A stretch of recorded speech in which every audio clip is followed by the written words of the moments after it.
दोस्तों, अगला पल एस ब्लॉक का क्या लेकर आता है, कभी कभी सोचकर आपका मन घबराता है, लेकिन घबराने का नहीं दोस्तों, खूब सारी पढ़ाई करने का। उम्मीद है आपने यार एल्कली मेटल्स को फिनिश कर लिया होगा। आज की हमारी शानदार मुलाकात में हम एल्कलाइन अर्थ मेटल्स की बात कर रहे होंगे। तो ग्रुप 2 मेंबर्स को हमें जानना है, जल्दी से हेडिंग लगा लें, members of group 2 alkaline earth metals. चलिए फिर स्टार्ट करें आज के शानदार सेशन को, आज के कार्यक्रम को। आप सभी का हार्दिक स्वागत है, अभिनंदन है इस प्यारे से सेशन में। तो चलिए फिर देखते हैं ग्रुप 2 मेंबर्स को। ग्रुप 2 एलिमेंट्स कौन कौन से हैं? ग्रुप 2 एलिमेंट्स हैं beryllium, magnesium, calcium, strontium, barium, radium. Last में रेडियम भी तो आएगा। All are stable except radium. Radium is radioactive, इसका डीके हो सकता है, डिसइंटीग्रेशन हो सकता है, ये स्टेबल नहीं है। बाकी सभी स्टेबल हैं except radium. Radium is radioactive, ये लिख लो, radioactive. These elements are also named as alkaline earth metals. इन एलिमेंट्स को, these elements are also named as alkaline earth metals. alkaline earth metals बोलते हैं। क्यों बोलते हैं, कोई बता सकता है क्या? एल्कलाइन अर्थ मेटल्स इनको इसलिए बोलते हैं, दो रीजन है इसके पीछे, एक रीजन नहीं है, एक नहीं, कितने रीजन है? दो। दोनों को जानोगे तभी तो एग्जाम में आने वाले क्वेश्चन को आप आसानी के साथ टैकल कर पाओगे। एक ही रीजन जानोगे तो मिस्टेक हो जाएगी। इसके दो रीजन है। पहला रीजन तो ये है, they are found in earth crust. कहां मिलते हैं? अर्थ क्रस्ट में मिलते हैं, इसलिए इनको एल्कलाइन अर्थ मेटल बोलते हैं। These are found in earth crust, ये अर्थ क्रस्ट में मिलते हैं। दूसरा रीजन है oxides of these elements are basic। दूसरा रीजन ये है। इन दो रीजन की वजह से इनको एल्कलाइन अर्थ मेटल बोलते हैं। एल्कलाइन यहां से आया और अर्थ मतलब अर्थ क्रस्ट में मिलते हैं, तो एल्कलाइन अर्थ मेटल्स इनको बोलते हैं। सभी मेंबर्स एल्कलाइन अर्थ मेटल्स हैं except beryllium. All members are alkaline earth metals. Beryllium के अलावा सारे मेंबर एल्कलाइन अर्थ मेटल्स हैं। लिख लो ये बात भी, वेरी इंपोर्टेंट पॉइंट। ये क्वेश्चन आ सकता है एग्जाम में, बता दो बेरिलियम, मैग्नीशियम, कैल्शियम, स्ट्रोंटियम में से कौन सा एल्कलाइन अर्थ मेटल नहीं है? Except beryllium, all members are alkaline earth metals. Beryllium alkaline earth metal क्यों नहीं है? क्योंकि oxide of beryllium is amphoteric. ये वाले कंडीशन तो सेटिस्फाई हो जाएगी। First condition is also satisfied in case of beryllium, but second condition is not satisfied in case of beryllium. क्यों? क्योंकि oxide of beryllium is amphoteric. It is not basic, it is amphoteric. इस वजह से, इसके amphoteric होने की वजह से इसको यार एल्कलाइन की कैटेगरी में हम कंसिडर नहीं करेंगे। एल्कलाइन अर्थ मेटल नहीं होगा, बाकी सारे एल्कलाइन अर्थ मेटल होंगे। बहुत बड़ी बात मैंने आपको बता दी, एक बेसिक बात मैंने आपको बता दी है। यानी इन case of beryllium second condition is not satisfied. ये पहली कंडीशन है, ये कौन सी कंडीशन है? सेकेंड कंडीशन है। ये भी आप मेंशन करना चाहो तो मेंशन कर लो। In case of beryllium second condition of alkaline earth metal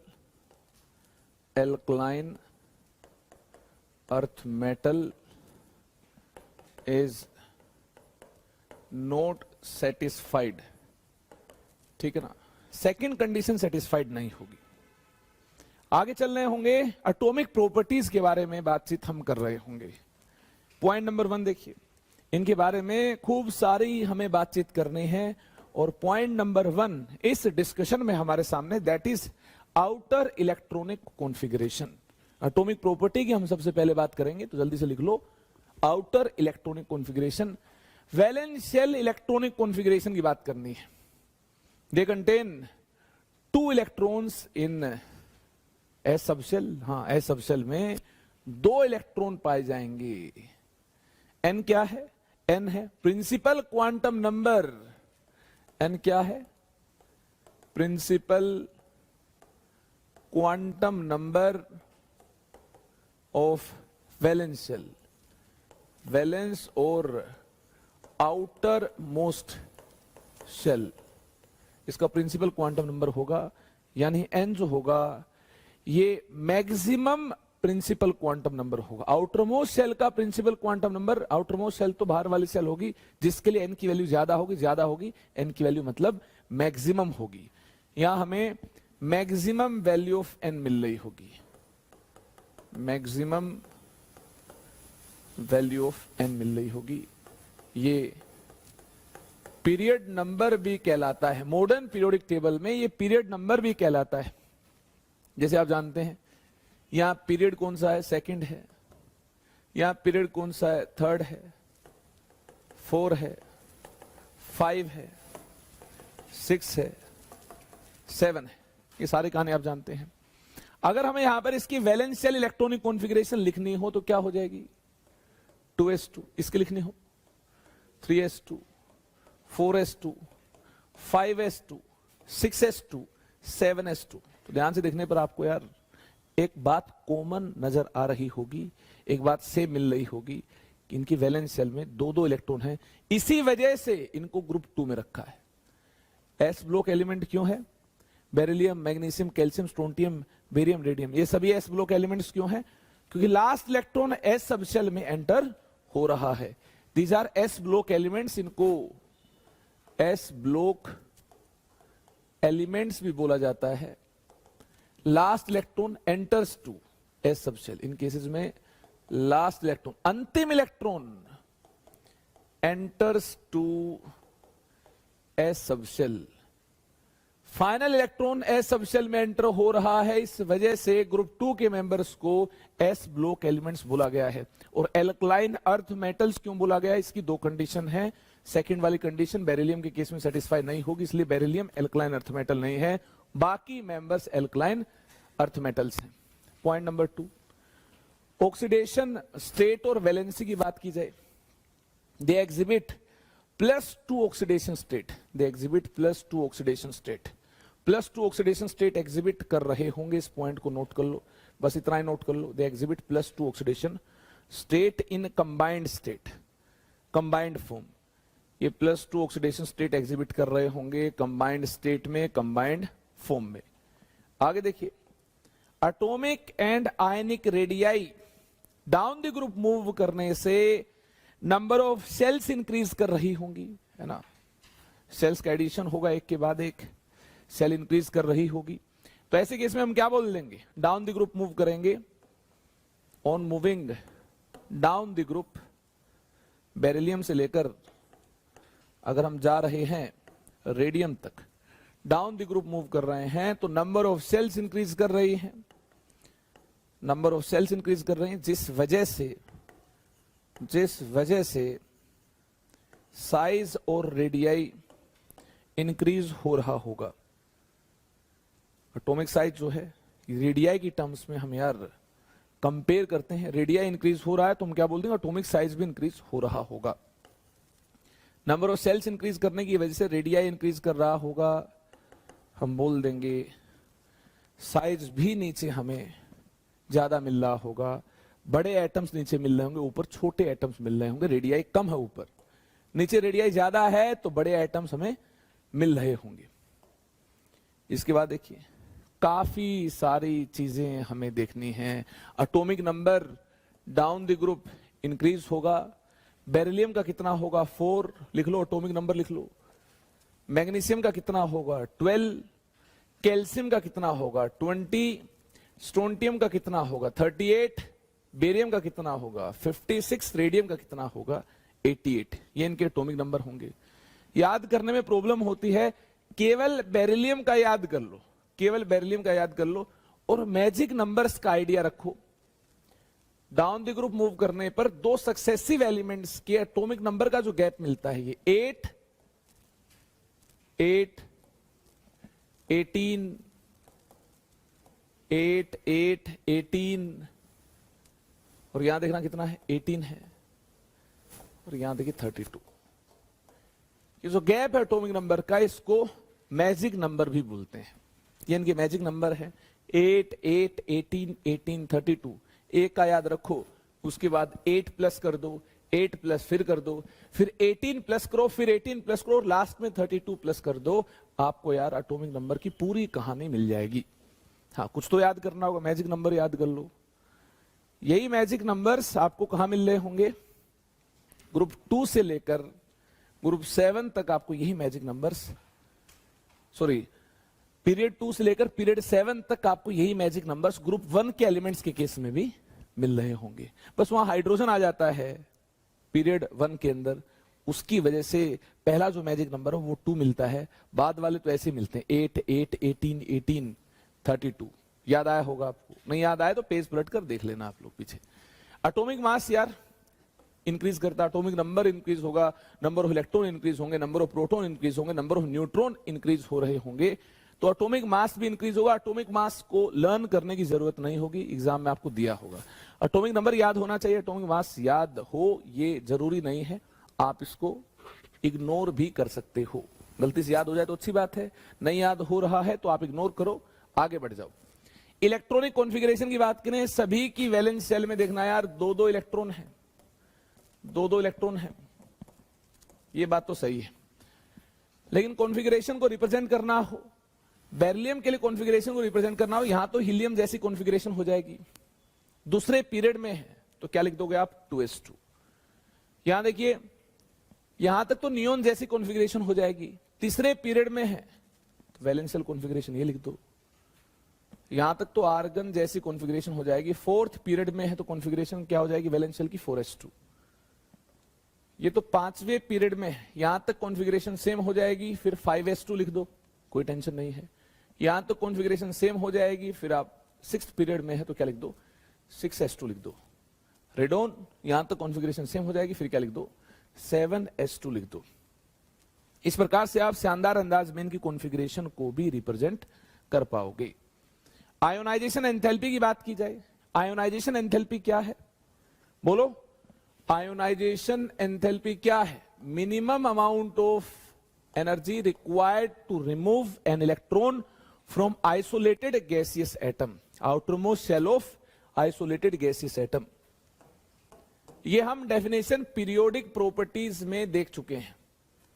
ionisation enthalpy की डेफिनेशन यहां लिखनी नहीं है, हमें तो ये देखना आयोनाइजेशन एंथैल्पी को कौन कौन से फैक्टर्स अफेक्ट करते हैं, आयोनाइजेशन एंथैल्पी का क्या ट्रेंड होगा, हमें तो ये जानना है। आयोनाइजेशन एंथैल्पी जो है साइज के साथ इनवर्सली रिलेटेड मिलती है, जेड इफेक्टिव के साथ डायरेक्टली रिलेटेड मिलती है, स्क्रीनिंग कांस्टेंट सिग्मा के साथ, रिपल्शन के साथ इनवर्सली रिलेटेड मिलती है। ठीक है, जब जेड इफेक्टिव सिग्मा के साथ इनवर्सली रिलेटेड मिलता है तो आयोनाइजेशन एंथैल्पी जेड इफेक्टिव के साथ डायरेक्टली रिलेटेड है, ये इसके साथ इनवर्सली रिलेटेड, तो इसके साथ भी सिग्मा क्या मिल रहा होगा इनवर्सली रिलेटेड मिल रहा होगा। इसमें कोई टेंशन नहीं होनी चाहिए। हम तो इतना जानते हैं डाउन द ग्रुप मूव करने पर साइज करता है इंक्रीज, नंबर ऑफ सेल्स का होगा एडिशन, साइज करेगा इंक्रीज, साइज इंक्रीज कर रहा होगा तो आयोनाइजेशन एंथैल्पी डिक्रीज कर रही होगी, आयोनाइजेशन एंथैल्पी डिक्रीज कर रही होगी। तो देख लो आयोनाइजेशन एंथैल्पी का क्या ट्रेंड मिलता है, यहां से यहां डिक्रीज हुई फिर डिक्रीज हुई। डेटा लर्न करने की जरूरत नहीं है, आप ट्रेंड देख लो, आयोनाइजेशन एंथैल्पी का ये ट्रेंड मिल रहा है। Always successive ionisation enthalpy is greater, हमेशा सक्सेसिव आयोनाइजेशन एंथैल्पी ज्यादा होगी। अगर आपको कोई बोले कि बता दो सेकेंड टाइम आयोनाइजेशन हो रहा है तो IE2 I1 से ज्यादा या कम है, आप क्या बोलोगे? दूसरी बार जब यार इलेक्ट्रॉन रिमूव होगा तब कम इलेक्ट्रॉन रहे होंगे एटम में, उस आयन में कम इलेक्ट्रॉन रहे होंगे, और कम इलेक्ट्रॉन रहे होंगे तो सिग्मा की वैल्यू क्या रही होगी? कम इलेक्ट्रॉन होंगे तो सिग्मा की वैल्यू क्या होगी? कम होगी, रिपल्शन कम होगी। जेड इफेक्टिव क्या रहा होगा? ज्यादा। आयोनाइजेशन एंथैल्पी क्या रही होगी? ज्यादा।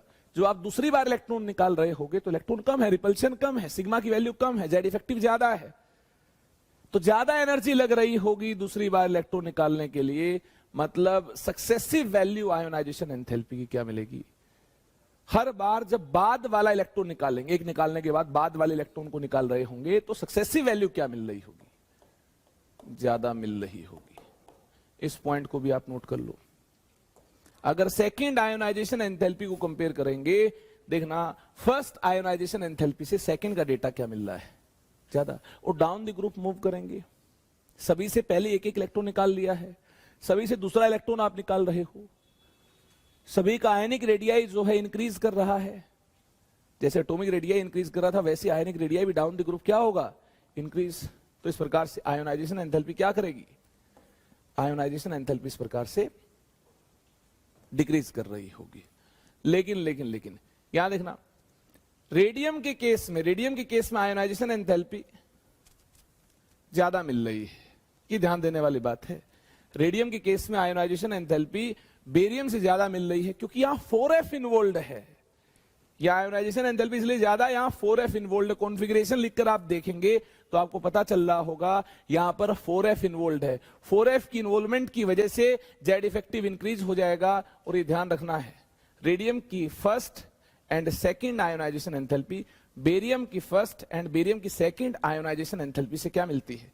ज्यादा मिलती है। यहां 4f इन्वॉल्व होने की वजह से जेड इफेक्टिव क्या मिलता है? ज्यादा मिलता है, जिसकी वजह से हल्की सी आयोनाइजेशन एंथैल्पी ज्यादा हो जाएगी। बेरियम के कंपैरिजन में रेडियम की ज्यादा हो जाएगी। Very very very important point, 4f involve होने की वजह से यह करिश्मा हुआ है। याद रखेंगे इस बात को। चलें आगे। आगे हम बात कर रहे होंगे हाइड्रेशन एंथैल्पी की। देखिए, जो ट्रेंड हमें एटॉमिक रेडियाई का मिल रहा होगा, वही ट्रेंड हमें आयनिक रेडियाई का भी मिल रहा होगा। ध्यान से देख लो, बेरिलियम 2+ से बेरियम 2+ तक जाएंगे तो आयनिक रेडियाई, अरे सबसे 2-2 इलेक्ट्रॉन निकाल रखे हैं, आयनिक रेडियाई भी बोलो इंक्रीज कर रहे होंगे डाउन द ग्रुप मूव करने पर। सबसे ही 2-2 इलेक्ट्रॉन निकाल रखे हैं। नंबर ऑफ सेल्स इंक्रीज करने से डाउन द ग्रुप जाएंगे, नंबर ऑफ सेल्स इंक्रीज करने से क्या होगा? नंबर ऑफ सेल्स इंक्रीज करने से आयनिक रेडियाई भी इंक्रीज होगा। अब हाइड्रेशन एनर्जी की बात करनी है तो इसकी डेफिनेशन तो आप जानते हैं। जब भी किसी आयन को पानी में डालते हैं तो वह आयन हाइड्रेट हो रहा होगा, उसके साथ पानी इंटरेक्शन बना रहा होगा। तो इस दौरान जो एनर्जी रिलीज होती है उसको हाइड्रेशन एनर्जी बोलते हैं। हाइड्रेशन एनर्जी या एंथैल्पी की जो डेफिनेशन है ये आप देख चुके हैं थर्मोडायनेमिक्स में। नहीं देखिए, ऑनलाइन में अभी लेक्चर्स आ जाएंगे, तो अगर किसी ने कोई लेक्चर मिस किया होगा तो वहां से फॉलो करते हुए इसकी डेफिनेशन आप देख लेंगे। यहां तो मैं ट्रेंड की बात करनी है, कोई आयन कितना कैपेबल है हाइड्रेशन के लिए, ये कैसे पता चल रहा होगा? इस पर चार्ज कितना ज्यादा डेंस है। देखो, सबके ऊपर 2+2+2+ चार्ज होगा, बेरिलियम पर भी, मैग्नीशियम पर भी, कैल्शियम पर भी, स्ट्रोंटियम पर भी, बेरियम पर भी। चार्ज का मैग्नीट्यूड देखोगे तो सेम मिलेगा। तो क्या इनकी कैपेबिलिटी सेम होगी किसी नेगेटिवली चार्ज्ड स्पीसीज को अपनी तरफ खींचने की? नहीं, सेम नहीं होगी। किसी की चार्ज डेंसिटी ज्यादा होगी तो किसी की क्या होगी? कम होगी। तो M2+ किसी को अपने पास बुलाए, खींचकर अपने चारों तरफ इकट्ठा करे, अपोजिट चार्ज को खींच पाए, किस बात पर डिपेंड कर रही होगी? इसकी कैपेबिलिटी किस बात पर डिपेंड कर रही होगी? माइनस चार्ज को खींचे, इसके चार्ज पर। चार्ज तो सभी का सेम है। और किस बात पर डिपेंड कर? इसके साइज पर। चार्ज और साइज को मिलाकर देखेंगे ना, एक साथ देखेंगे तो एक शानदार टर्म सामने आएगी, दैट इज चार्ज डेंसिटी। कोई M2+ आयन पानी के मॉलिक्यूल को, पानी में जो ऑक्सीजन है इस पर डेल्टा- चार्ज है, O की इलेक्ट्रॉन एक्टिविटी ज्यादा मिलने की वजह से बॉन्ड के इलेक्ट्रॉन को खींचता है, इस पर डेल्टा- चार्ज है, इससे अपोजिट चार्ज है। तो किस M2 प्लस की O के इस डेल्टा माइनस चार्ज को खींचने की एबिलिटी ज्यादा होगी? जिसकी चार्ज डेंसिटी ज्यादा होगी, जिसका चार्ज ज्यादा डेंस होगा, जिसकी चार्ज डेंसिटी ज्यादा होगी, ये ज्यादा एक्सटेंड में H2O को खींच पाएगा। ठीक है, ज्यादा एक्सटेंड में H2O खींच पाएगा, मतलब इसकी हाइड्रेशन ज्यादा हो पाएगी, इसकी हाइड्रेशन ज्यादा हो पाएगी। और ये मैं आपको एल्कली मेटल्स में बता चुका हूं, हाइड्रेशन के दौरान एनर्जी होती है इवोल्व, क्योंकि अपोजिट चार्जेस यार इंटरेक्शन बनाते हैं जिससे स्टेबल होता है आयन। अगर आयन स्टेबल होगा, अपनी एनर्जी को डिक्रीज कर रहा होगा, स्पीसीज अगर अपनी एनर्जी को डिक्रीज कर रहे हो, एनर्जी तो कंजर्व होती है, फिर एनर्जी जाएगी कहां? एनर्जी यार रिलीज हो जाएगी। इस प्रकार की इंटरेक्शन से स्टेबिलिटी इंक्रीज होगी, एनर्जी डिक्रीज होगी, स्टेबिलिटी इंक्रीज होगी, जो एनर्जी है ये डिक्रीज होगी। मतलब डिक्रीमेंट तो ऐसी हो सकता है, एनर्जी रिलीज हो तभी तो डिक्रीमेंट होगा। तो यहां देखिए एनर्जी रिलीज होगी, और एक मोल के लिए जो एनर्जी रिलीज हो जाएगी उसको बोल देंगे हाइड्रेशन एंथैल्पी। ये जो हाइड्रेशन एंथैल्पी है, डेल्टा एच हाइड्रेशन, इसका मैग्नीट्यूड चार्ज डेंसिटी पर डिपेंड कर रहा होगा, चार्ज डेंसिटी पर डिपेंड कर रहा होगा। नीचे जाने पर बेरिलियम 2 प्लस से बेरियम 2 प्लस जाने पर, नीचे जाने पर साइज कर रहा है इंक्रीज, चार्ज मिलता है सेम, चार्ज सेम मिलता है, साइज इंक्रीज कर रहा होगा, चार्ज सेम मिलता है, साइज इंक्रीज कर रहा होगा। तो ऐसे केस में चार्ज डेंसिटी डिक्रीज कर रही होगी। ऐसे केस में चार्ज डेंसिटी साइज बढ़ने की वजह से, साइज इंक्रीज होने की वजह से चार्ज डेंसिटी, जो कि चार्ज बाय साइज है, चार्ज डेंसिटी क्या है? अरे याद है ना आपको, ये भूल नहीं सकते। कुछ ऐसी बातें हैं केमिस्ट्री में जो नहीं भूल सकते आप, अफोर्ड नहीं कर पाओगे इनको भूलना। चार्ज बाय साइज है, साइज बढ़ रहा है तो चार्ज डेंसिटी डिक्रीज हो रही है। कहानी क्लियर है? अगर चार्ज डेंसिटी डिक्रीज हो रही है, डिक्रीज हो रही है चार्ज डेंसिटी नीचे मूव करने पर, चार्ज डेंसिटी अगर नीचे मूव करने पर डिक्रीज हो रही है, तो ऐसे केस में हाइड्रेशन क्या हो जाएगी? अरे चार्ज डेंसिटी डिक्रीज हो रही तो हाइड्रेशन डिक्रीज हो जाएगी, हाइड्रेशन भी डिक्रीज हो जाएगी। अगर हाइड्रेशन डिक्रीज हो रही है तो हाइड्रेशन के लिए जो एंथैल्पी है, हाइड्रेशन एंथैल्पी, ये क्या हो जाएगी? ये भी डिक्रीज हो जाएगी। अगर चार्ज डेंसिटी डिक्रीज कर रही है तो एंथैल्पी भी डिक्रीज कर जाएगी। साइज बढ़ने की वजह से ऐसा जलवा हमें देखने को मिल रहा होगा हाइड्रेशन एंथैल्पी का। नीचे जाएंगे, साइज बढ़ेगा, एंथैल्पी डिक्रीज हो जाएगी, क्योंकि चार्ज डेंसिटी डिक्रीज हो रही है। देखना, हाइड्रेशन एंथैल्पी का जो मैग्नीट्यूड है, मैग्नीट्यूड की बात कर रहा हूं मैं, साइन के साथ बात करनी है या साइन के बिना बात करनी है, जितनी भी एंथैल्पी है एग्जाम में क्वेश्चन आए तो हमें उनका मैग्नीट्यूड ही कंपेयर करना है। देख लो, मोड लगाकर देखना, प्रैक्टिकल डेटा आपके सामने है। ये जो मैग्नीट्यूड है ये डिक्रीज कर रहा है, चार्ज डेंसिटी डिक्रीज करने की वजह से। ये प्रैक्टिकल डेटा इस बात का प्रमाण है कि hydration enthalpy down the group decrease हो रही होगी। अगेन, किसके लिए कितनी हाइड्रेशन एंथैल्पी होगी ये इंपॉर्टेंट नहीं है, डेटा याद नहीं रखना है, मुझे भी याद नहीं है और ना ही मैं ट्राई करता डेटा को याद करने की। अनटिल और अनलेस कहीं पर कोई कॉन्सेप्ट क्लियर नहीं होता तब तक मैं डेटा को याद रखता नहीं हूं। अगर कहीं कोई कॉन्सेप्ट क्लियर हो रहा है डेटा से तो उस डेटा को मैं याद कर लेता हूं, उस डेटा को आप भी याद करेंगे, ठीक है, जहां से कुछ कॉन्सेप्ट क्लियर हो रहा हो। जैसे ये वाला डेटा फिर भी मतलब याद रखने लायक है, इसकी 503 इसकी 509 है। इससे ये भी ध्यान रहेगा कि हाँ, इसकी एबनॉर्मली क्या मिलती है, आयोनाइजेशन एंथैल्पी ज्यादा मिलती है। क्यों मिलती है, रीजन मैंने आपको बता दिया। इसकी 965, इसकी 979 है, 979 है। ये डेटा ध्यान रखना चाहें तो रख लें, अच्छा लगता है, थोड़ी फील ज्यादा आएगी आपको कि हल्की सी इससे आयोनाइजेशन एंथैल्पी क्या हो जाएगी, ज्यादा हो जाएगी। क्यों हो जाएगी, रीजन अगेन आपको बता चुका हूं। तो हल्का फुल्का जहां पर कुछ अलग बिहेवियर देखने को मिल रहा है वहां आपको लगता है कि हाँ डेटा याद करेंगे तो कॉन्सेप्चुअल क्लैरिटी ज्यादा मिल रही होगी, ज्यादा कॉन्फिडेंस आ रहा होगा, उसको याद कर लेंगे, थोड़ा बहुत देख लेंगे। लेकिन ये तो देखिए टिपिकल वैल्यूज हैं, इनको याद करने से कुछ नहीं होगा, कोई काम आपका आसान नहीं होगा, पागल जरूर हो जाएंगे। ऐसे अजीबोगरीब डेटा बार बार याद करते जाएंगे हर चैप्टर के अंदर, इतना डेटा हो जाएगा आपके दिमाग में, इतने फॉर्मूलाज ऑलरेडी हैं ही, इतने सारे न्यूमेरिकल आपको प्रैक्टिस करने पड़ते हैं। एक सब्जेक्ट नहीं, आपको तो 3 तो मेन सब्जेक्ट आपको देखने हैं, और किसी ने कुछ एडिशनल सब्जेक्ट भी ले रखा होगा, उसके लिए तो बहुत बड़ा पाप हो जाएगा। English, physical education, computer science, ऐसे सब्जेक्ट भी आपके होंगे। तो नन्ही सी जान क्या क्या करेगी, सोच रहे होंगे आप लोग। सब हो जाएगा, इनफाइनाइट पोटेंशियल है तुम्हारे अंदर, ये ना भूलें। मेटालिक रेडियस का भी वही ट्रेंड होगा।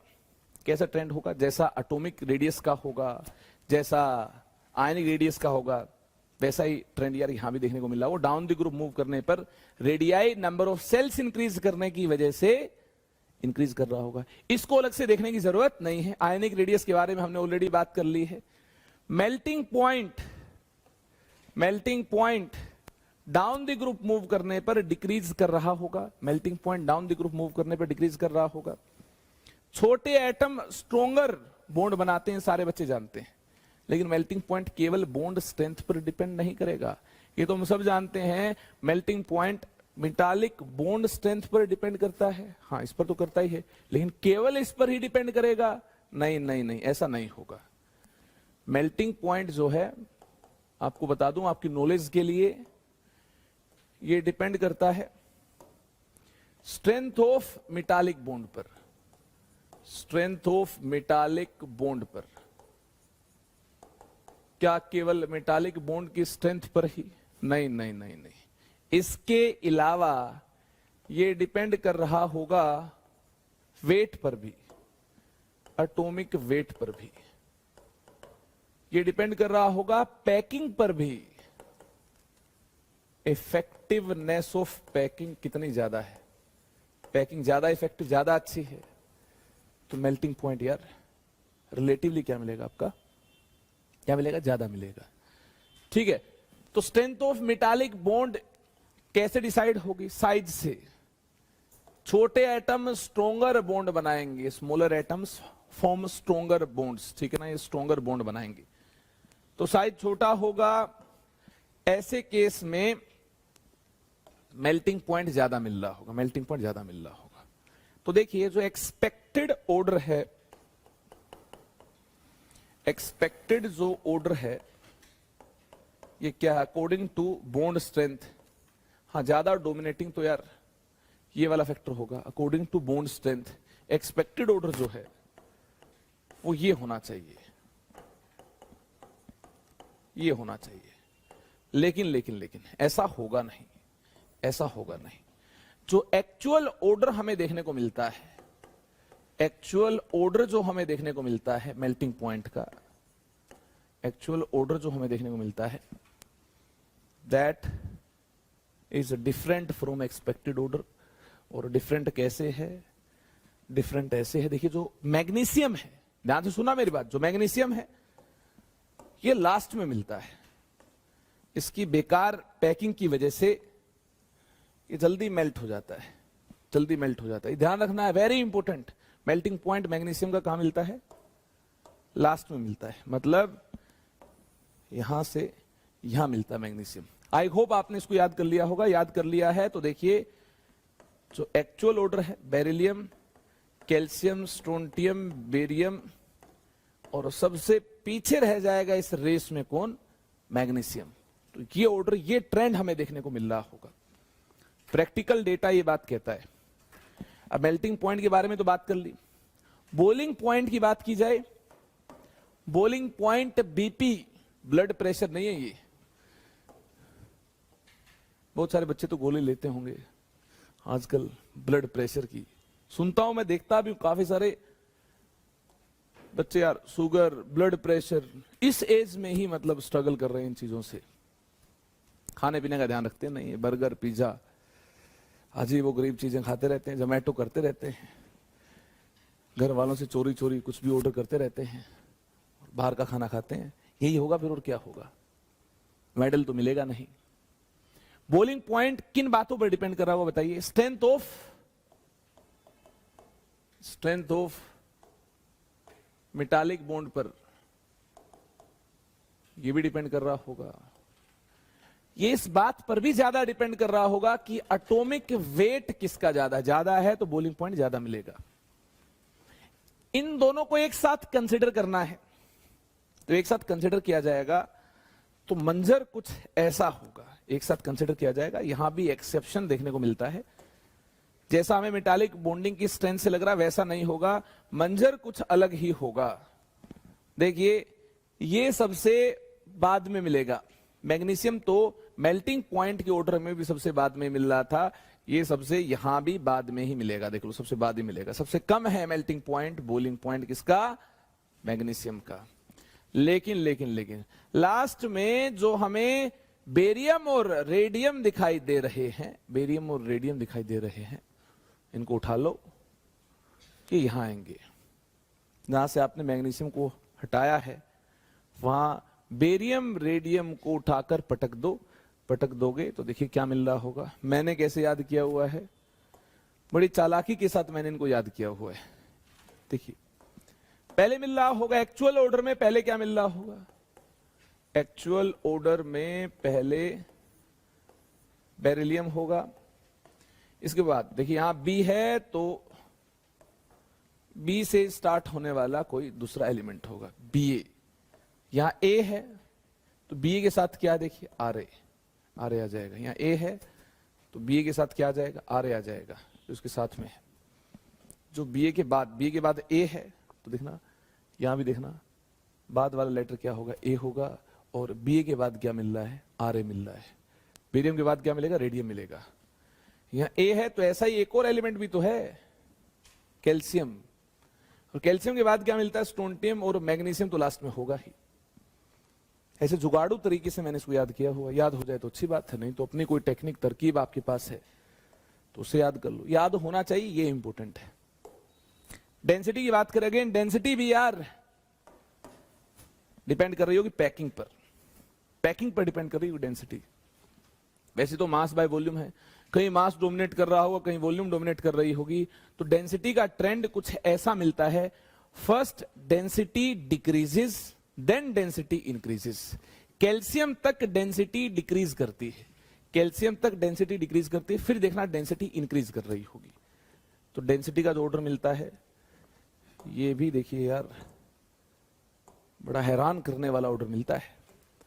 डेंसिटी का ये ऑर्डर मिलता है, first density decreases then density increases. अरे बात समझ आ रही है, ऐसा क्रिस्टल स्ट्रक्चर अलग होने की वजह से मिल रहा होगा। Beryllium, magnesium, calcium, strontium, barium, radium, यहां से यहां जाएंगे, यहां से यहां जाएंगे।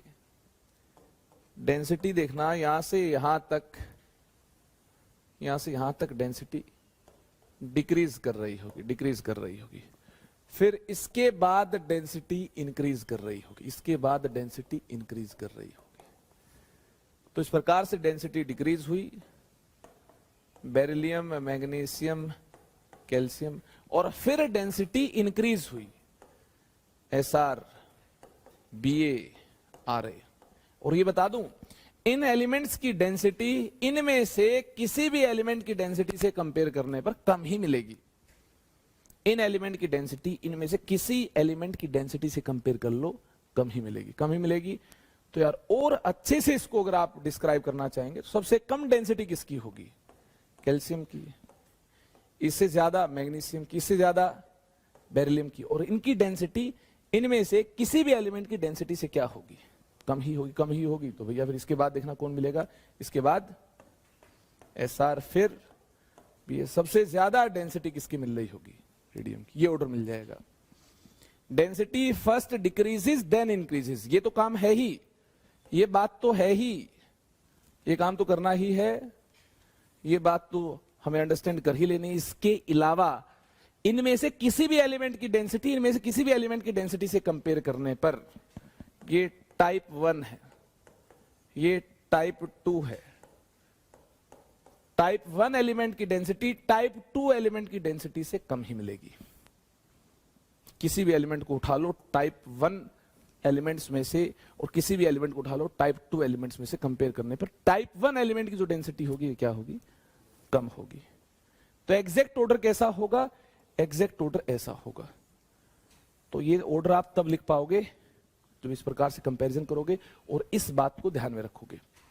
इस बात से और इस बात से आपको यार ये ऑर्डर मिल जाएगा। ये दोनों बातें आपके जहन में होंगी, आपके दिमाग में होंगी, तो आपको ये ऑर्डर मिल जाएगा, कोई टेंशन वाली बात नहीं है। आयोनाइजेशन एंथैल्पी के बारे में ऑलरेडी हमने बातचीत कर ली है, इसको फिर से लिखने की जरूरत नहीं है, हमारी सफिशिएंट बातचीत इससे रिलेटेड हो चुकी है, इसकी टेंशन नहीं लेनी है। इलेक्ट्रोपॉजिटिव कैरेक्टर, इलेक्ट्रोपॉजिटिव कैरेक्टर जो है ये इस बात का मेजर होता, प्रमाण होता है कि कौन इलेक्ट्रॉन देने की ज्यादा चाहत रखते हैं। जिनके इलेक्ट्रोपॉजिटिव कैरेक्टर ज्यादा अच्छे हैं, इसका मतलब उनकी इलेक्ट्रॉन देने की टेंडेंसी, उनकी चाहत, उनकी इच्छा क्या मिल रही होगी? ज्यादा मिल रही होगी। और ये इच्छा खिलाई गई एनर्जी पर डिपेंड कर रही होगी। एक आदमी है जो कम सैलरी पर ज्यादा काम करता है, वो ज्यादा अच्छा है, वो एम्प्लॉय ज्यादा अच्छा है कंपनी के लिए। जो कम सैलरी पर ज्यादा काम करता है वो अच्छा एम्प्लॉय है। तो कोई ज्यादा इलेक्ट्रोपॉजिटिव कौन होगा? जो कम एनर्जी खाकर इलेक्ट्रॉन का लॉस करवाता होगा। मतलब इलेक्ट्रोपॉजिटिव कैरेक्टर, लिख लो ये बात, इलेक्ट्रोपॉजिटिव कैरेक्टर आयोनाइजेशन एंथैल्पी के साथ इनवर्सली रिलेटेड होगा। डाउन द ग्रुप मूव करने पर आयोनाइजेशन एंथैल्पी डिक्रीज करती है down the group, ionisation enthalpy decrease करती है डाउन द ग्रुप, तो इलेक्ट्रोपॉजिटिव कैरेक्टर इंक्रीज कर रहा होगा। यहां से यहां मूव करने पर आयोनाइजेशन एंथैल्पी करती है डिक्रीज, इलेक्ट्रोपॉजिटिव कैरेक्टर ये इंक्रीज कर रहा होगा। आई होप इसको आपने नोट कर लिया होगा। हाइड्रेशन एनर्जी की हम ऑलरेडी बात कर चुके हैं। इलेक्ट्रोनेगेटिविटी की बात करनी हो तो डाउन द ग्रुप मूव करने पर जेड इफेक्टिव साइज की बात करें, इनकी कंट्रीब्यूशन की बात की जाए तो इस प्रकार से मिलता है कि इलेक्ट्रोनेगेटिविटी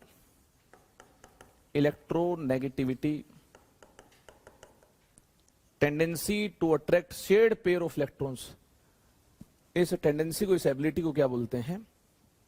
इलेक्ट्रोनेगेटिविटी बोलते हैं। ये electronegativity down the group move करने पर डिक्रीज कर रही होगी, हाँ डिक्रीज कर रही होगी।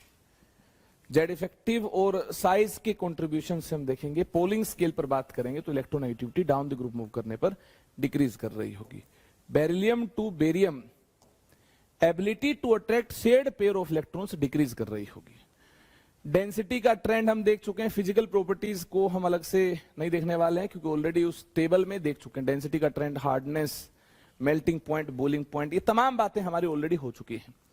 स्पेसिफिक हीट की बात की जाए, ट्रेंड जो रेगुलर नहीं है स्पेसिफिक हीट का, लेकिन स्पेसिफिक हीट की जो वैल्यूज हैं, these values are greater than those of alkali metals. Alkaline earth metals की स्पेसिफिक हीट एल्कली मेटल्स की स्पेसिफिक हीट से क्या मिलती है? जनरली ज्यादा मिलती है। ठीक है, नोट कर लिया है। चलिए, स्पेसिफिक हीट की हमने बात कर ली, फिजिकल प्रॉपर्टीज की बात कर ली, एटॉमिक प्रॉपर्टीज की बात कर ली। अब हम केमिकल प्रॉपर्टीज की बात कर रहे होंगे। किसकी बात कर रहे होंगे? अब हम केमिकल प्रॉपर्टीज को जान रहे होंगे। एल्कलाइन अर्थ मेटल्स की कुछ शानदार केमिकल प्रॉपर्टीज इस प्रकार से होंगी। पहली प्रॉपर्टी है action with O2 and N2। O2 N2 के साथ रिएक्शन करवाने पर कौन सा मेंबर किस प्रकार से बिहेव कर रहा होगा, ये तमाम बातें हमें जाननी है। देखिए, beryllium and magnesium are kinetically inert towards oxygen. पहले ऑक्सीजन के बारे में जानेंगे, फिर नाइट्रोजन के बारे में जान लेंगे, टेंशन मत लो। Beryllium and magnesium are kinetically inert towards oxygen. This is due to formation of thin layer of oxide, thin layer of insoluble oxide on the surface. This is due to formation of thin layer of oxide on the surface. जब beryllium और magnesium को आप react कर रहे होंगे oxygen के साथ, beryllium और मैग्नीशियम को जब आप ऑक्सीजन के साथ रिएक्ट कर रहे होंगे तो ये इतने शरारती हैं, अपने सरफेस पर ऑक्साइड की लेयर बना लेंगे। अपने सरफेस पर ही ऑक्साइड की लेयर बना लेंगे। जैसे इसके सरफेस पर BeO की लेयर बन जाएगी, इसके सरफेस पर MgO की लेयर बन जाएगी, इसके सरफेस पर MgO की लेयर बन जाएगी। ये जो ऑक्साइड्स हैं ये इंसोल्यूबल हैं पानी में, कोल्ड वाटर में डिसोल्व नहीं करेंगे तो ऐसे केस में ऑक्सीजन से जो सप्लाई है बेरिलियम और मैग्नीशियम के एटम्स की कट हो जाएगी, क्योंकि ऊपर सरफेस पर तो लेयर बना ली है। जो मॉइस्चर होगा उसमें तो ये लेयर हटेगी नहीं, तो ऐसे केस में फर्दर रिएक्शन हो नहीं पाएगी, फर्दर रिएक्शन नहीं हो पाएगी। लेकिन अगर ये सॉलिड फॉर्म में नहीं है, अगर ये पाउडर्ड फॉर्म में है, बिखरा हुआ है, फिर लेयर थोड़ी बना पाएगा। सॉलिड के चारों तरफ तो इस प्रकार से इनर्ट एटमॉस्फेयर बना सकता है, लेकिन बिखरे हुए पाउडर के चारों तरफ इनर्ट एटमॉस्फेयर नहीं बना पाएगा। तो ऐसे केस में ये शानदार अंदाज में रिएक्ट करेगा, बेरिलियम O2 के साथ शानदार अंदाज में रिएक्ट कर रहा होगा, मैग्नीशियम O2 के साथ शानदार अंदाज में रिएक्ट कर रहा होगा। पहले ऑक्सीजन वाली रिएक्शन देख लेना, फिर नाइट्रोजन वाली रिएक्शन भी मैं आपको बता दूंगा। बेरिलियम O2 के साथ रिएक्ट होगा तो बेरिलियम का ऑक्साइड बनेगा, बेरिलियम O2 के साथ रिएक्ट होगा तो बेरिलियम का ऑक्साइड बनेगा। और ये ऑक्साइड बेसिक नहीं होता, क्या होता है? एम्फोटेरिक। ये एसिड और बेस दोनों से रिएक्ट होगा, ये ऑक्साइड बेसिक नहीं है, क्या होगा? एम्फोटेरिक होगा। मैग्नीशियम रिएक्ट होगा और यार ये MgO बनाएगा, मैग्नीशियम रिएक्ट होगा, क्या बनाएगा? MgO बनाएगा। डेजलिंग ब्रिलियंस का मतलब क्या है? डेजलिंग ब्रिलियंस का मतलब क्या है बताएंगे आप? ऐसी ब्रिलियंस को क्या बोलते हैं? डेजलिंग ब्रिलियंस का मतलब क्या है बता सकते हैं आप लोग? डेजलिंग ब्रिलियंस का मतलब होता है चौंधिया देने वाली चमक। जब रिएक्ट कर रहा होगा तो चमक भी रहा होगा साथ में, तो MgO बन रहा होगा। क्या बन रहा होगा ऐसे केस में? MgO बन रहा होगा, कोई डाउट इसमें? लेकिन बेरिलियम, मैग्नीशियम, कैल्शियम तो इस प्रकार से रिएक्शन करके CaO, MgO, BeO बना रहे होंगे। BaO2 बनाएगा। Ra तो रेडियो एक्टिव भैया, वो तो डीके कर जाएगा, उसकी तो अलग ही कहानी है, उसकी तो हम बात ही नहीं करेंगे। Ba gives BaO2 और SR भी ऐसे रिएक्ट नहीं होगा। SR also forms peroxide, SrO2। तो हम बात कर रहे होंगे Ba और SrO2 के साथ कैसे रिएक्शन करेंगे। बाकी जो मेंबर्स हैं, अदर मेंबर्स, ये तो यार MO बनाएंगे, लेकिन M अगर हमारे पास SR और Ba है और ये O2 के साथ रिएक्ट हो रहे हैं तो ये MO2 बनाते हैं। इनके बड़े साइज की वजह से ये ज्यादा ऑक्सीजन एटम्स को अपने साथ कंबाइन कर पाएंगे, तो इनके बड़े साइज की वजह से ये देखना पेरोक्साइड की फॉर्मेशन हो जाएगी। अदर मेंबर्स ये बनाएंगे, ऑक्साइड बनाएंगे, लेकिन स्ट्रोंटियम और बेरियम क्या बनाएंगे? स्ट्रोंटियम और बेरियम पेरोक्साइड बना रहे होंगे। बात नोट कर लो, वेरी वेरी वेरी इंपॉर्टेंट बात। Ra की जो रिएक्शन है वो कुछ अजीब कहानी है, क्योंकि रेडियो एक्टिव मटीरियल की हम कभी रिएक्शन करवाते नहीं अपनी नॉर्मल केमिस्ट्री में। न्यूक्लियर केमिस्ट्री में रेडियम, पोलोनियम, ऐसे तमाम रेडियो एक्टिव एलिमेंट्स के बारे में बात कर रहे होंगे, बट फिलहाल हमें इस बात पर यहां अंकुश लगाना होगा। कहानी क्लियर है? इसमें तो कोई डाउट नहीं है, इसमें तो कोई डाउट नहीं है। अब नाइट्रोजन की रिएक्शन की बात करेंगे। जैसे बीच बीच में कहीं कहीं नाइट्रोजन की रिएक्शन भी दे रखी है, तो इसमें आपको प्रॉब्लम ना हो तो आपको बता दूं, ऑल मेंबर्स, हाँ सभी मेंबर्स। ग्रुप 1 से तो केवल लिथियम ही रिएक्शन कर रहा था नाइट्रोजन के साथ, लेकिन ग्रुप 2 की बात की जाए तो ग्रुप 2 के सारे ही मेंबर नाइट्रोजन के साथ रिएक्ट कर रहे होंगे। All members of group 2 can react with N2 at higher temperature to form nitrides बना सकते हैं, to form nitrides बना सकते हैं। कैसे नाइट्राइड्स बना सकते हैं? देखिए, M+N2 गरम कर दो, M+N2 गरम कर दो, क्या बनेगा? देखिए, इनकी वैलेंसी तो 2+ है कंबाइंड फॉर्म में, एक मेटल एटम से 2 इलेक्ट्रॉन का लॉस होगा। नाइट्रोजन 15th ग्रुप का मेंबर है, फिलहाल इसकी वैलेंस शेल में 5 इलेक्ट्रॉन है, 3 और मिल जाएं तो क्या हो जाएगा? 8 हो जाएंगे, नोबल गैस कॉन्फ़िगरेशन अटेन हो जाएगी।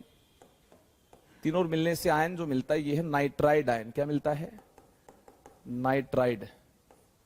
इस प्रकार से N3- M2+ के साथ हो और वैलेंसी का क्रॉस ओवर अगर हम करवा दें तो इससे जो नाइट्राइड मिलेगा, that nitride will be like this, M3N2।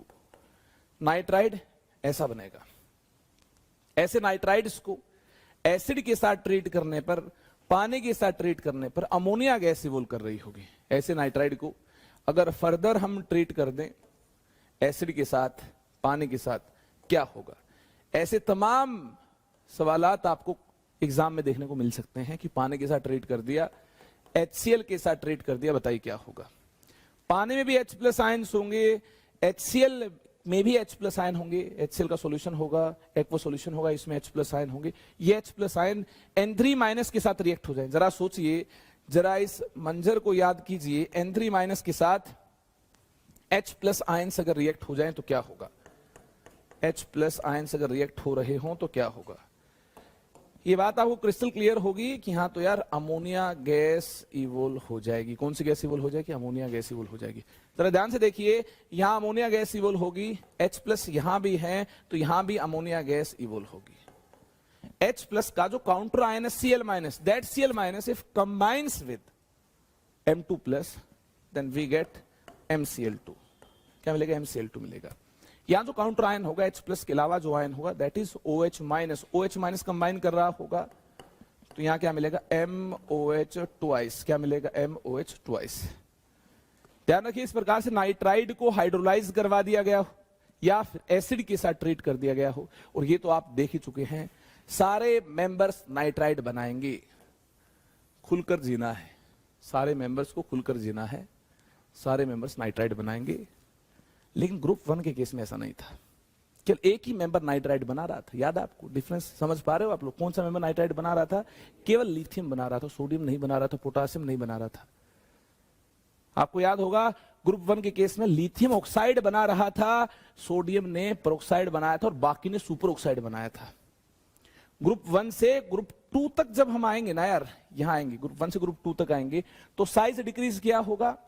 मतलब ऑक्साइड और पेरोक्साइड, मतलब पेरोक्साइड और सुपर ऑक्साइड बनाने की जो टेंडेंसी होगी ये क्या हुई होगी? डिक्रीज हुई होगी, क्योंकि साइज छोटा हो गया ना, ज्यादा ऑक्सीजन कंबाइन नहीं हो पाएंगे, और पेरोक्साइड और सुपर ऑक्साइड में तो ज्यादा ऑक्सीजन मिलते हैं, तो ये बनाने की टेंडेंसी क्या हो जाएगी? कम हो जाएगी। तो बेरिलियम ने पेरोक्साइड नहीं बनाया, मैग्नीशियम ने, कैल्शियम ने भी ज्यादा क्वांटिटी में नहीं बनाया, तो किसने बनाया फिर? स्ट्रोंटियम ने बनाया, बेरियम ने बनाया। और रेडियम की तो कहानी कुछ अलग है, करिश्मा ही कुछ अलग है। अगर ये पेरोक्साइड बना लेंगे तो इनके पेरोक्साइड का फॉर्मूला ये होगा। बाकी सभी क्या बनाएंगे? स्ट्रोंटियम और बेरियम के अलावा बाकी मेंबर क्या बनाएंगे? मेजोरिटी ऑक्साइड बना रहे होंगे। चलिए, बहुत बढ़िया है। Action with water, calcium, strontium, barium, radium की तो हमें बात करनी नहीं है। Decompose cold water readily with evolution of hydrogen. ये सभी पानी को तोड़ रहे होंगे, पानी को डिकम्पोज कर रहे होंगे। और यहां देखना, बेरिलियम और मैग्नीशियम का जिक्र नहीं किया गया है। कुछ खास बात होगी, करेंगे इसके बाद। फिलहाल आप ये देख लो, मेटल ने क्या किया? इलेक्ट्रॉन का लॉस किया, हाइड्रोजन इलेक्ट्रॉन पाकर H2 गैस इवोल्व हो जाएगी, है ना, इवोल्व कर रहा होगा। H+ ने इलेक्ट्रॉन खाया तो कौन सी गैस इवोल्व होगी? H2 गैस इवोल्व होगी। अब मेटल ने इलेक्ट्रॉन का लॉस किया, वैलेंसी 2+ है, और H+ तो हाइड्रोजन गैस बना चुके हैं, तो काउंटर आयन कौन से होंगे? OH-। इनकी वैलेंसी क्रॉस ओवर के बाद ऐसा ही हाइड्रोक्साइड तो मिलेगा। H+ ने इलेक्ट्रॉन खा लिया, H2 गैस इवोल्व हो गई, और हाइड्रोक्साइड हमें इस टाइप का मिल गया, कोई टेंशन नहीं है। तो MOH2 प्लस H2 गैस यहां से इवोल्व हो गई। बेरिलियम और मैग्नीशियम इस प्रकार से आसानी के साथ रिएक्ट नहीं होंगे। देखिए, magnesium decomposes boiling water, magnesium boiling water को, उबलते हुए पानी को डिकम्पोज कर पाएगा, but beryllium is not attacked by water even at high temperature. Beryllium come reactive है। अरे बेरिलियम कम रिएक्टिव है, इसकी आयोनाइजेशन एनर्जी ज्यादा है। बेरिलियम इतना कम रिएक्टिव है कि बेरिलियम को उबलते पानी के साथ भी अगर आप रिएक्ट करवाना चाहेंगे, स्टीम के साथ आप रिएक्ट करवा रहे होंगे तो रिएक्शन ही नहीं होगी। लेकिन मैग्नीशियम के केस में, मैग्नीशियम की रिएक्टिविटी क्या होगी? ज्यादा होगी। डाउन द ग्रुप मूव करने पर आयोनाइजेशन एंथैल्पी डिक्रीज करती है, रिएक्टिविटी क्या करेगी? इंक्रीज करेगी। इतनी इंक्रीज हो जाएगी रिएक्टिविटी की हाई टेम्परेचर पर बॉइलिंग वाटर के साथ मैग्नीशियम रिएक्ट हो पाएगा और ऑक्साइड बन जाएगा। काफी सारे बच्चे कहेंगे सर हाइड्रोक्साइड क्यों नहीं? क्योंकि गर्म कर रखा आपने, ऑक्साइड बनेगा। हाइड्रोक्साइड तो यार टूट जाता ऑक्साइड फॉर्म के अंदर गर्म करने पर, और H2 गैस इवोल्व हो जाएगी। हाइड्रोक्साइड को आप गर्म करोगे तो ये टूट जाएगा ऑक्साइड फॉर्म में, गर्म कर ही रखा आपने, तो ऐसा काम होगा। नोट कर लिया। बाकी मेंबर्स कोल्ड वाटर के साथ रिएक्ट कर रहे होंगे, नीचे वाले मेंबर्स तो और ज्यादा रिएक्टिव होंगे, ये ठंडे पानी के साथ रिएक्ट हो सकते हैं। तो वेरी इंपॉर्टेंट पॉइंट, बेरिलियम जो है ये स्टीम के साथ भी रिएक्ट नहीं होगा, इवन एट हाई टेम्परेचर भी रिएक्शन नहीं होगी। क्लियर है? तो आगे देखिए, आगे हम बात करेंगे हाइड्राइड फॉर्मेशन की। बेरिलियम पानी के साथ ही नहीं बल्कि हाइड्रोजन के साथ भी रिएक्शन नहीं करता, ये कम रिएक्टिव, इसकी आयोनाइजेशन एनर्जी इतनी ज्यादा है कि बेरिलियम हाइड्रोजन के साथ भी रिएक्शन नहीं कर रहा होगा। एक और करिश्मा देख लो इसका, except beryllium all alkaline earth metals form hydride MH2 on heating directly with hydrogen M plus H2। Reaction करवाएंगे, क्या होगा? रिएक्शन अगर हम करवा दें इस प्रकार से तो क्या होगा? MH2 टाइप का आयनिक हाइड्राइड बन जाएगा, जनरली हाइड्राइड आयनिक बनेगा। Except beryllium, except beryllium, beryllium के अलावा ऐसा काम होगा। यहां देखिए, मैग्नीशियम हो, कैल्शियम हो, स्ट्रोंटियम हो, बेरियम हो, इन केसेस में यह रिएक्शन होगी। बेरिलियम के साथ जोर जबरदस्ती आप करोगे, गर्म करोगे, H2 की रिएक्शन करवाना चाहोगे, कुछ नहीं होगा, ये रिएक्ट नहीं करता। इसकी हाई आयोनाइजेशन एनर्जी की वजह से, कम रिएक्टिविटी की वजह से ये हाइड्रोजन के साथ रिएक्शन नहीं कर पाएगा। इस बात को अपने ध्यान में डाल लो, वेरी वेरी इंपॉर्टेंट पॉइंट। पानी के साथ रिएक्शन नहीं करता, हाइड्रोजन के साथ भी डायरेक्टली रिएक्शन नहीं कर पाएगा। बोलो ये पॉइंट क्रिस्टल क्लियर हुआ कि नहीं हुआ? फिर अगर हम इसे बनाना चाहें तो कैसे बनाएं? फिर अगर इस पर ऑलरेडी प्लस चार्ज है और ऐसा कोई कंपाउंड है BCl2 जैसा, इसको H माइनस डोनर के साथ रिएक्शन करवा दो। BCl2 को देखना LiLH4 के साथ रिएक्ट करवा दो, ये H माइनस डोनर है, H माइनस इसको खिला पाएगा तो H माइनस पाकर ये क्या बना देगा? BH2। इस रिएक्शन के दौरान इसको इलेक्ट्रॉन लूज करने की जरूरत नहीं है। आप देखना ध्यान से, यहां क्यों नहीं रिएक्ट हो रहा था? क्योंकि इसको इलेक्ट्रॉन का लॉस करना होगा, आयोनाइजेशन एनर्जी इसकी इतनी ज्यादा है कि इलेक्ट्रॉन का लॉस करना नहीं चाहेगा। लेकिन यहां कैसे रिएक्शन होगी? ऑलरेडी चार्ज +2 है, जस्ट कंबाइन होना है H माइनस के साथ, तो रिएक्शन हो जाएगी, BH2 बन जाएगा। Cl माइनस लिथियम के साथ भी मिलेगा, Cl माइनस एल्यूमिनियम के साथ भी मिलेगा, तो इस प्रकार से LiCl और AlCl3 की फॉर्मेशन हो रही होगी, कोई टेंशन नहीं है। इसका नाम है लिथियम एल्यूमिनियम हाइड्राइड।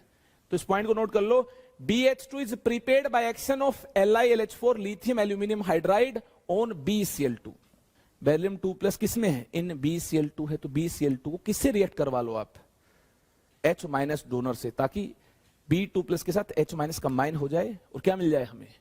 वो हाइड्राइड मिल जाए बेरिलियम का जो हम पहले नहीं बना पाए थे, हाइड्रोजन के साथ डायरेक्ट रिएक्शन करने से नहीं बना पाए थे। तो इनडायरेक्टली इसको बना लेंगे हम, बेरिलियम का कोई कंपाउंड ले लेंगे, उसकी रिएक्शन H माइनस डोनर के साथ करवा देंगे, क्या होगा? मंजर कुछ ऐसा होगा। नोट कर लिया आपने? इसके अलावा अब आप इस पॉइंट को नोट कर लो, the ionic hydrides of calcium, strontium, barium liberate H2 gas at anode and metal at cathode. Anode पर होगा ऑक्सीडेशन, आपको बता दूं, एनोड पर क्या होगा? ऑक्सीडेशन होगा, और कैथोड पर रिडक्शन होगा। ऑक्सीडेशन का मतलब होता है लॉस ऑफ इलेक्ट्रॉन, और रिडक्शन का मतलब होता है गेन ऑफ इलेक्ट्रॉन। इसका मतलब क्या? Gain of electron. इलेक्ट्रॉन का लॉस वही कर पाएगा जिसके पास इलेक्ट्रॉन होंगे। जिसके पास इलेक्ट्रॉन, अरे भिखारी तो पैसे नहीं दे पाएगा ना, दान नहीं कर पाएगा, आपको नहीं सर कर पाएगा। भाई आजकल के जमाने के भिखारी होंगे जो दान कर पाएंगे? मैंने तो कभी देखा नहीं। जिसके पास इलेक्ट्रॉन होंगे वही तो दे पाएगा, जिसके पास इलेक्ट्रॉन है नहीं वो कहां से दे पाएगा? तो H माइनस के पास इलेक्ट्रॉन होंगे, हाइड्राइड फॉर्म में H माइनस मिल रहा होगा, आयनिक हाइड्राइड H माइनस मिल रहा होगा, इलेक्ट्रॉन देकर ये कौन सी गैस इवोल्व कर रहा होगा? H2 गैस इवोल्व हो रही होगी। रिडक्शन की बात करें, आयनिक हाइड्राइड में मेटल पर चार्ज क्या मिलता है? मेटल पर चार्ज 2+ मिलता है। रिडक्शन होगी तो ये इलेक्ट्रॉन पाकर क्या बनाएगा?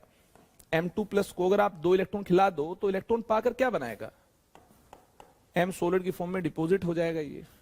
ये पॉइंट आपको क्लियर है कि नहीं है, बोलो। अरे इस पॉइंट में कोई डाउट है क्या आपको? ये पॉइंट क्लियर है कि नहीं है? क्लियर हो गया। अब मुझे एक बात बताओ, क्या सारे हाइड्राइड आयनिक होंगे? नहीं। ये वाला इंपॉर्टेंट पॉइंट लिख लो, पॉइंट नंबर 5। ये वाला इंपॉर्टेंट पॉइंट लिख लो, पॉइंट नंबर 5 या पॉइंट नंबर 4, जिस भी प्रकार से आप नंबरिंग कर रहे हो, इसको एक अलग से पॉइंट में ही मेंशन कर लो, अलग से ही मेंशन कर लो इसको। ये वेरी इंपॉर्टेंट है। BH2 MgH2 are covalent hydrides. Point number 4 बनाया या 5 बनाया या जो भी पॉइंट आपने बनाया, स्टार मार्क आप कर रहे हैं, जैसे भी आप मार्क कर रहे हैं, वेरी इंपॉर्टेंट लिख रहे हैं, डॉट बना रहे हैं, तो उसके बाद लिख लो BH2 and MgH2 are covalent hydrides, other hydrides are ionic in nature. Beryllium और मैग्नीशियम के जो हाइड्राइड हैं ये कोवलेंट होंगे और बाकी जो हाइड्राइड हैं ये क्या होंगे, आयनिक होंगे। ऐसा क्यों होगा? This is due to high polarising power of beryllium 2+ and magnesium 2+। इनकी हाई पोलराइजिंग पावर होगी और ये हाई पोलराइजिंग पावर ज्यादा चार्ज डेंसिटी की वजह से होगी। चार्ज डेंसिटी ज्यादा है, साइज छोटा है, चार्ज +2 है, साइज छोटा है। फजान रूल कहता है कि अगर चार्ज डेंसिटी ज्यादा हो तो एनायन को खींचने की, एनायन के इलेक्ट्रॉनिक क्लाउड को खींचने की जो ताकत होगी वो किसी आयन की क्या हो जाएगी, ज्यादा हो जाएगी। चार्ज डेंसिटी ज्यादा होगी तो इसकी दूसरे टाइप के आयन को, एनायन को खींचने की जो ताकत होगी वो क्या होगी, ज्यादा होगी। ज्यादा होगी तो हम क्या बोल देंगे, कोवलेंट कैरेक्टर आ जाएंगे। और या ये इतना खींचने में कैपेबल हैं, H- के इलेक्ट्रॉनिक क्लाउड को इतना खींचने में कैपेबल हैं कि इनके जो हाइड्राइड होंगे ये आयनिक नहीं बल्कि क्या होंगे, कोवलेंट होंगे। आयनिक नहीं बल्कि क्या होंगे, बोलो, कोवलेंट होंगे। कौन कौन से हाइड्राइड कोवलेंट होंगे? BH2 MgH2। CH2 क्या होगा, मोर आयनिक। SrH2 क्या होगा, मोर आयनिक। और CH2 का एक फेमस नाम होता है, बता सकते हो आप? इसका नाम है हाइड्रोलिथ। हाइड्रोलिथ नाम है, क्वेश्चन आ सकता है। Among given hydride which is hydrolith, कौन हाइड्रोलिथ है? CH2, इसका फेमस नाम हाइड्रोलिथ है। याद रखेंगे इस बात को। अब इस पॉइंट को नोट कर लो, पॉइंट नंबर 4 है, 5 है, जो भी है, इस वाले पॉइंट को नोट कर लो। Stability of hydrides decreases on moving down the group. Down the group move करने पर इनकी जो स्टेबिलिटी है ये डिक्रीज करती है। जरा सोचो, डाउन द ग्रुप मूव करने पर इनकी स्टेबिलिटी क्यों डिक्रीज कर रही होगी, सोचिए इसके बारे में। देखिए BH2 MgH2 CH2 SrH2 इस प्रकार के हाइड्राइड हैं। हाँ, इस प्रकार के हाइड्राइड बन रहे होंगे। हम डाउन द ग्रुप मूव कर रहे हैं तो difference between size of metal atom and hydrogen, ये क्या होगा, ये डिफरेंस घट रहा होगा या बढ़ रहा होगा। हाइड्रोजन तो एक छोटा एटम है और मेटल एटम्स और आयंस जो हैं ये डाउन द ग्रुप मूव करने पर बड़े बड़े होते जाएंगे। तो जो डिफरेंस है, difference between size of M and H, ये जो डिफरेंस है ये इंक्रीज कर रहा होगा। साइज का जो डिफरेंस है नीचे जाने पर इंक्रीज कर रहा होगा। हाइड्रोजन तो छोटू सा है, सेल्स के एडिशन की वजह से नीचे जाने पर इनके साइज तो बड़े बड़े मिल रहे होंगे, बड़े बड़े मिल रहे होंगे। तो ऐसे केस में जो डिफरेंस है, साइज का जो डिफरेंस है, ये डिफरेंस बढ़ रहा होगा। साइज का डिफरेंस बढ़ रहा होगा। छोटा एटम छोटे एटम के साथ अच्छा बॉन्ड बनाता है, छोटा एटम छोटे एटम के साथ अच्छा बॉन्ड बनाता है। बड़े एटम के साथ छोटा एटम बॉन्ड बनाएगा तो अच्छा बॉन्ड नहीं बनेगा। साइज का डिफरेंस इंक्रीज करने से स्टेबिलिटी, बोलो, स्टेबिलिटी डिक्रीज कर रही होगी। स्टेबिलिटी डिक्रीजेस, इस पॉइंट को नोट कर लो। नीचे जाएंगे स्टेबिलिटी घट रही होगी। आई होप इस पॉइंट को भी आपने नोट कर लिया होगा। Reaction of hydride, ionic hydride with पानी, इस पॉइंट को भी नोट कर लो। Reaction of ionic hydride, ionic hydride MH2 with पानी, पानी के साथ कैसी रिएक्शन हो रही होगी, पानी के साथ कैसी रिएक्शन मिल रही होगी। सोचिए जरा इसके बारे में। देखिए पानी के पास H प्लस आयन है, इसके पास H माइनस आयन है, इनका मिलन हो जाएगा। पानी के पास H प्लस आयन है, इसके पास H माइनस आयन है, इनका मिलन हो जाएगा। अगर H प्लस H माइनस के साथ मिलेगा तो H2 गैस इवोल्व होगी। कौन सी गैस इवोल्व होगी? H2 गैस इवोल्व होगी। M2 प्लस और यहां से जो दूसरा आयन होगा पानी का OH माइनस, ये मिलकर MOH ट्वाइस ये बना रहे होंगे। एक होमवर्क सुन लो यहां पर, एक पॉइंट ये भी आपको लिखना है, एक पॉइंट ये भी आपको लिखना है। एक होमवर्क सुन लो यहां पर, एक पॉइंट आपको क्या लिखना है? पॉइंट है कि BH2 और MgH2 का स्ट्रक्चर बता दो। एक होमवर्क आपके लिए यहां पर रहेगा, एक पॉइंट आप लिख लो, जो पॉइंट नंबर 5 होगा, 6 होगा, 7 होगा अगर आपने नंबरिंग की है, नहीं तो वेरी इंपॉर्टेंट पॉइंट होमवर्क होगा। Structure of BeH2 and MgH2, अगर ये कोवेलेंट है तो क्या स्ट्रक्चर होगा? देखिए आयनिक के केस में तो आप बता दोगे, जैसे CH2 आयनिक है तो आप बोल दोगे Ca2 प्लस H माइनस की फॉर्म में एग्जिस्ट कर रहा होगा। कौन? CaH2। लेकिन अगर ये कोवेलेंट है तो स्ट्रक्चर कैसा होगा? स्ट्रक्चर ड्रॉ करना है। तो ये आपके लिए होमवर्क है। उम्मीद है आप सारे बच्चे स्ट्रक्चर को पता करके आएंगे और ईमानदारी के साथ स्ट्रक्चर को ड्रॉ करने की कोशिश कर रहे होंगे। बोलो इसमें किसी प्रकार का कोई डाउट है कि नहीं है? नहीं है डाउट? याद करने वाला काफी सारा काम है, तो इसलिए मैंने इसको यहीं पर ही रोक दिया है। ज्यादा लंबा लेक्चर आज का नहीं रखा है, मैं जानता हूं ज्यादा लंबा लेक्चर होगा तो आपको याद करने में प्रॉब्लम होगी। तो जल्दी से नोटबुक निकाल कर पहले तो नोट्स बना लो, कुछ मिस हो गया है उसको कवर अप कर लो और रिवाइज कर लो। देखते हैं कितने स्टूडेंट्स इफेक्टिवली याद कर पाएंगे जितना आज कवर हुआ है।